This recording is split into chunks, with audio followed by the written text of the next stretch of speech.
కొండ మీదను పెద్ద గుండొక్కటుండును, గుండు నడుమను నల్ల గుండ్లు రెండు, గుండ్ల మధ్యన నక్క కూతలు బెడుచుండు, కూతల నడుమను నూతియుండు, నూతి మధ్యంబున నాతి యొక్క తెనుండు, నాతి మీదను నొక్క కోతియుండు, కోతి మీదను పరల్ జ్యోతి వెల్గుచునుండు, జ్యోతియే జగమెల్ల చూచుచుండు, చూచుచుండడి దానందు చోద్యమెరిగి,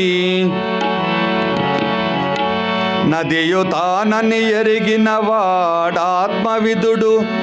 రామ్య గుణధామ భద్రాద్రి రామ పరశురామ నరసింహదాస రక్షితవా.